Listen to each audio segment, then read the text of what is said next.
자, 교회의 DNA를 찾아서 떠나는 여행, 초대 교회 공동체, 자, 살아있는 유기적 교회, 오늘은 1강 교회가 무엇인가입니다. 자, 교회에 다닌다는 말 우리가 흔히 듣고 또 자주 하는 말이기도 하죠.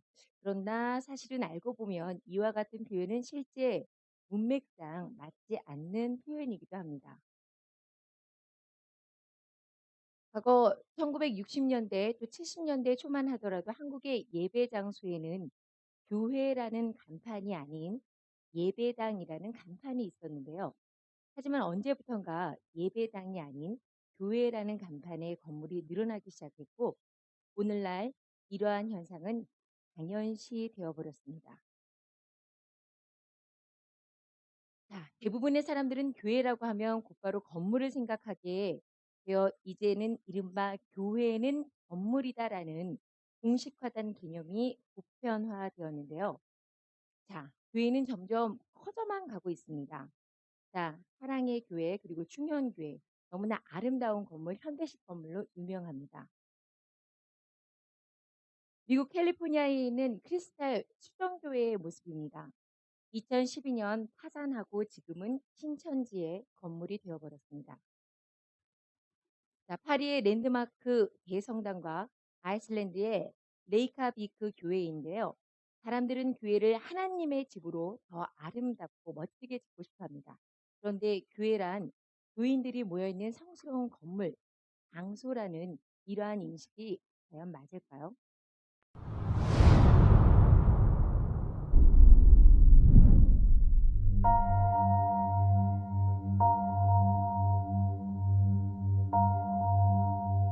이제 주님만을 더 기쁘시게 하는 사회 가겠고 주님 두려워하는 사회 가겠습니다.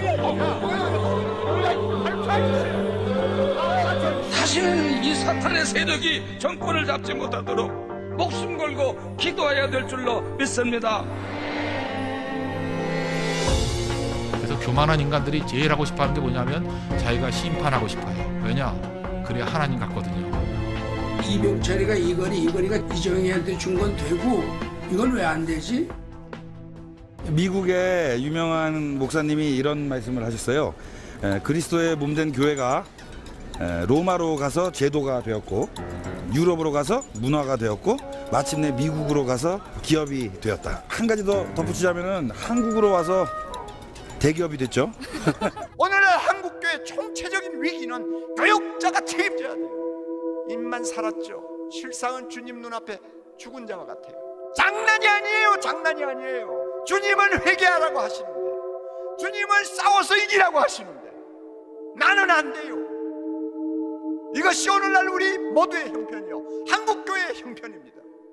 진짜 주님 모시기에 죽어있고 썩어 냄새나는 곳은 손도 못 댄다 그 말이에요. 어떻게 그렇게 주여주여하는 사람이 거짓말을 함부로 합니까? 어떻게 주여주여하는 사람이 돈의 노예가 되어서 그렇게 돈돈합니까?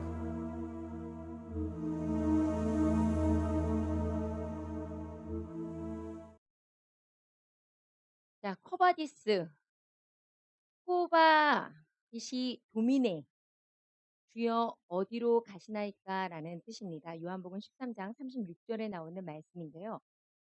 자, 교회는 공룡처럼 대형화되고 또 거대한 돈으로 움직이는 대기업이 되어버렸습니다. 자, 그것은 그리스도의 몸된 진정한 교회가 아닙니다. 그리스도의 몸된 교회가 로마에 가서 제도가 되었고 유럽에 가서 문화가 되었고 미국에 가서 기업이 되었다. 그리고 한국에 와서는 아주 거대한 대기업이 되었다. 그렇다면 진정한 교회는 무엇일까요? 교회라는 단어를 실제 차원에서 찾아보면 하나님을 믿고 따르는 사람들의 모임이나 조직 또는 이 믿는 사람들이 예배 등 종교적 의식을 진행하도록 세운 건물이라고 두 가지 정의가 함께 내려져 있는 것을 발견할 수 있습니다. 그렇다면 성경은 이것에 대해서 무엇이라고 정의하고 있을까요? 자, 교회는 에클레시아입니다. 예수님께서는 마태복음 16장 18절에서 처음으로 교회, 에클레시아라는 단어를 사용하셨는데요. 에클레시아는 그리스어로 밖으로 불러 모으다, 부르심을 받은 자들이라는 뜻으로 교회의 주체이고 시작은 어느 한 사람에 의한 것이 아니라 하나님의 부르심에 기초함을 성경은 제시하고 있습니다. 자, 그렇습니다. 교회는 건물이 아닙니다. 기록된 성경이 밝히는 교회에 대한 가장 명백한 정의는 교회란 하나님의 교회, 교회란 그리스도 예수 안에서 거룩하여지고 성도라 부르심을 받은 자들, 이 성도라 부르심을 받은 사람들의 모임이라는 것입니다. 자, 너는 베드로라. 내가 이 반석 위에 내 교회를 세우려니 음부의 권세가 이기지 못하리라. 마태복음 16장 18절 말씀입니다. 마태복음의 이 예수님의 말씀은 즉 우리가 알고 있는 어떤 크고 좋은 건물로 교회를 만들라는 뜻이 아닌 예수님을 따르는 사람들의 공동체였습니다. 자, 그런데 언제부터 교회가 건물이 되어버렸을까요? 자, 변화가 생겼습니다. 자, 두라 유로포스의 집을 최초로 예배 처소로 개송된 것으로 보고 있는데 이것은 그 초대 교회의 더 큰 모임을 수용하기 위해서 개량된 집이었습니다. 적어도 예루살렘의 신약시대 최초의 교회가 설립된 이래 4세기 초 콘스탄티누스 대제가 최초의 바실카형 교회당을 세우기 전까지 약 300년의 기간 동안 그리스도인들은 독립된 건물로서 교회당을 갖지 않고 가정교회 중심으로 유기적 공동체가 유지되고 있었습니다. 자, 지금 보여지는 것은 두라 유라포스 침례방에 장식된 그 벽화인데요. 무리를 걷고 있는 베드로의 모습입니다.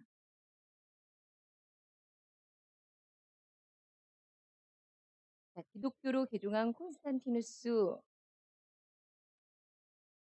황제는 보기에는 이 기독교 개종으로 인해서 밀라노 칙령을 통해 기독교가 로마의 종교로 하나로 공인됐을 때 보기에는 오랜 핍박을 견딘 기독교의 승리로 보여졌습니다.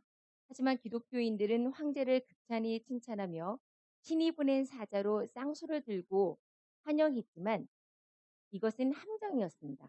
대대적인 특혜 속에서 실제 콘스탄틴 황제의 정치적 목적이 깔려 있었는데 온갖 박해에도 로마 전역에 퍼져나간 기독교의 영향력을 활용해 하나의 종교 아래 하나의 로마 제국을 통일하고자 했던 것입니다.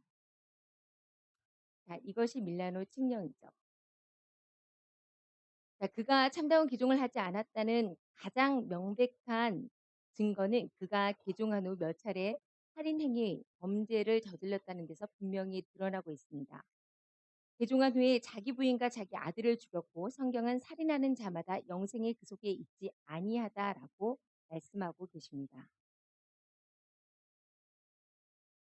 미트라 교의 사제였던 콘스탄틴은 겉으로는 개종한 것처럼 보였으나 조상 때부터 섬겨온 하늘의 달신 그리고 태양신, 다양한 남신과 여신 숭배 사상의 종교적 이식들과 제도들을 쉽게 버릴 수가 없었습니다. 로마 교회는 이들이 기독교로 개종하려고 할 때 마음의 갈등을 덜어주는 방안을 모색했고요. 이교도들이 믿어왔던 신들과 유사한 것을 교회 안으로 들여놓게 됩니다. 이렇게 함으로 이교도인들의 개종을 크게 늘릴 수 있을 거라고 생각했던 것입니다. 자, 로마 교회는 이들이 기독교로 개종을 할 때 어떤 마음의 갈등을 덜어주는 방안을 모색했는데요.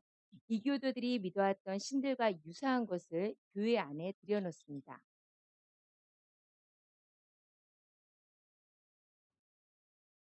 자, 지금 물고기 모양의 다곤신이 있는데요.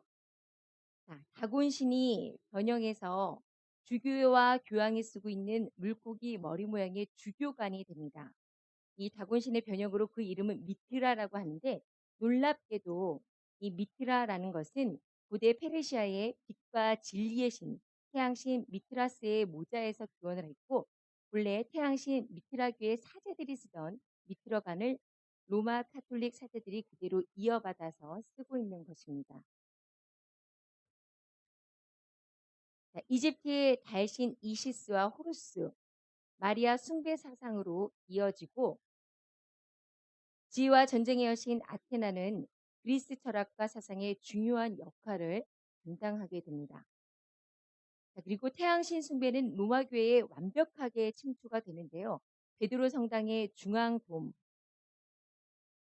이 중앙돔에 보면 이 태양의 모습이 있습니다. 그리고 이게 이제 베드로의 관을 덮고 있는 천개라는 것인데요. 이 천개의 천장에도 태양을 상징하는 그림이 있고 주교와 교황은 성광 위에 십자가를 달고 성광의 가운데에 태양 모양의 빵을 끼워 넣어서 거기에 무릎을 꿇어 경배를 합니다. 자, 321년 요일병이 드디어 도입이 됩니다. 존엄한 태양의 날. 자, 이날은 바로 일요일 휴업령이 발표가 되는데요. 콘스탄틴 황제는 이날을 명해서 존엄한 태양의 날이라고 말했습니다. 태양신에 대한 존경심을 표현한 것입니다.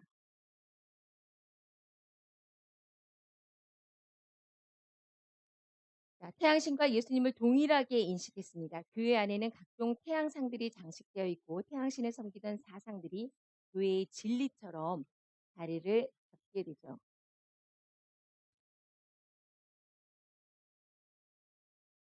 자, 일요일은 원래 로마 제국에서 태양신 미트라를 믿는 종교에서 신성시하는 날이었던 것입니다. 콘스탄티누스 황제는 교회 건물의 아버지로 불립니다. 개인의 종교와 정치적 이해가 맞물리면서 그는 서양 역사상 가장 많은 교회를 건축한 황제가 되는데요. 아울러 콘스탄틴 황제는 물건과 장소가 그 자체가 신성하다는 개념을 이교도들로부터 받아들이게 됩니다.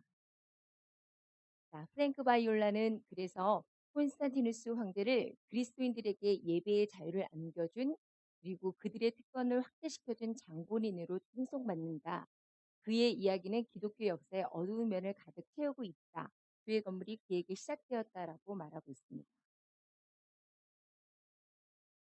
자, 그는 교회가 제왕과 그 신하들의 격이 맞아야 된다고 주장하며 콘스탄티누스는 하나님을 높이기 위한 성전을 건축하는데 이교도의 방식을 따르게 됩니다.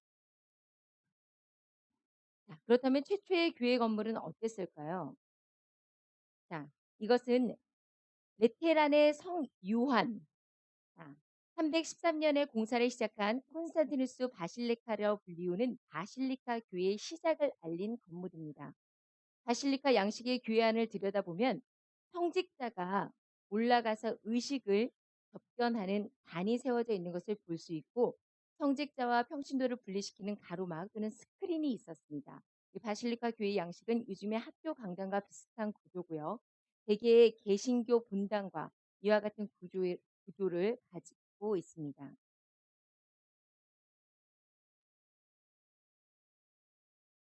자, 지금 보시고 계시는 것이 진짜 그 성 베드로 성당인데요. 성 베드로 성당에 아까 말씀드린 것처럼 이 덮개가 있고요. 그리고 이런 이 바실리카 모양은 지금의 교회에도 그대로 적용이 됩니다. 그래서 오늘날 대부분 교회에 이렇게 강대상과 플랫폼이 있어서 목자와 부교역자를 위한 특별 좌석을 만든 것을 알 수 있습니다. 자, 실제로 콘스탄티누스 대제의 기독교 공인은 국가와 교회의 결혼 선언이나 다름이 없었습니다. 그 이후 자연히 정교의 밀착이 이루어졌고요. 교회의 생명력은 상실됩니다. 교회가 유일한 생명이요 신랑 대신 예수 그리스도를 버리고 국가를 택한 순간 지상교회에서는 찾아볼 수 있는 것은 죽음의 그림자뿐이었습니다. 교회는 거침없이 세속화의 길로 들어섰고 이렇게 해서 예배의 형식도 성도의 교제 중심에서 외형적인 형식 중심인 교회 탄생 이전의 상태로 돌아가게 된 것입니다. 자, 공식적인 박해와 함께 믿음의 법이라는 것이 탄생됩니다.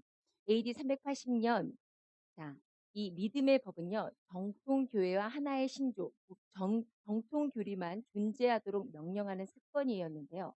이것은 국가가 인정하는 교회가 아닌 가정교회에서 모이는 모든 것이 불법이었고 범법자가 되는 것을 의미합니다.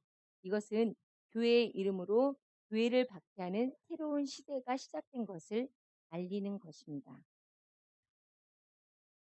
자, 이 교회에 물든 기독교의 여러 혼합 종교들, 자, 성경의 진리만을 믿는 기독교인들은 이교들보다 더 잔인하게 박해하고 처단했고요.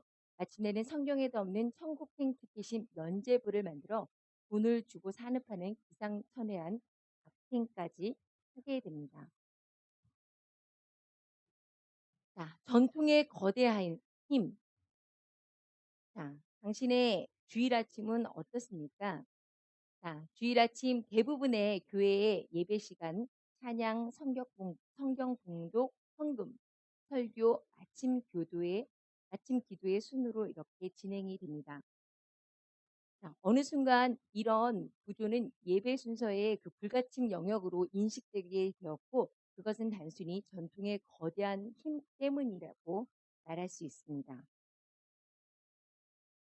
신약 성경의 초대교회는 어떨까요? 예배에 정해진 순서가 있지 않았습니다.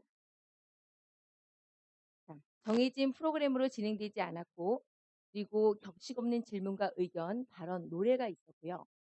바울이 예수님을 전할 때 질문과 토론이 잇따랐고 예측할 수 없는 가운데 진행이 됐습니다. 자, 모든 사람이 관람객이 아닌 참여를 했습니다. 초대교회 예배는 모든 지체가 기능을 발휘하고 자발적이었고 자유롭고 역동적이었으며 누구나 참여하도록 열려있는 교회 모임이었습니다.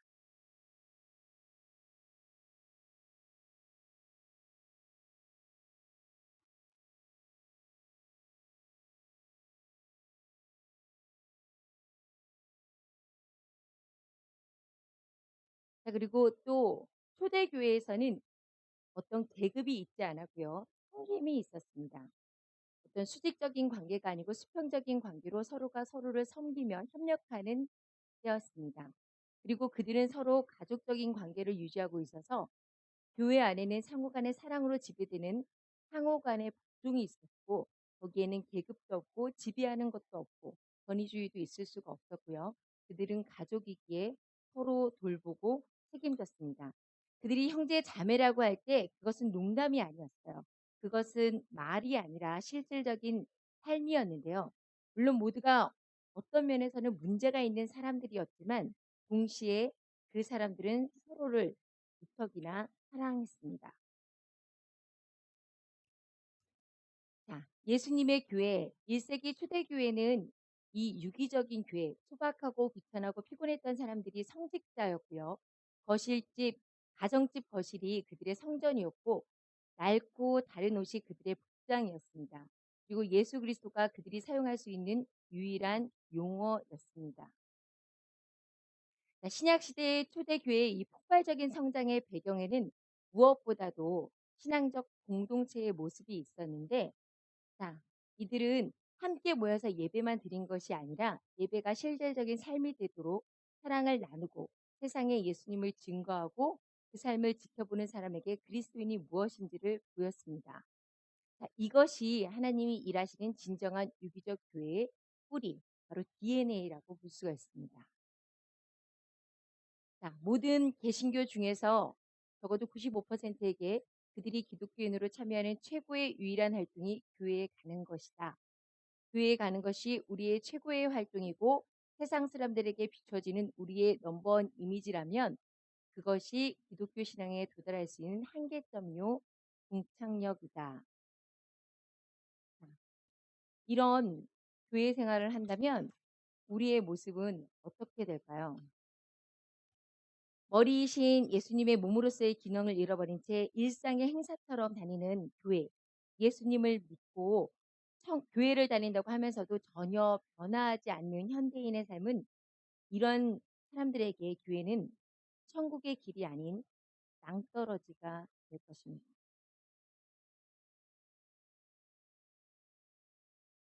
감사합니다.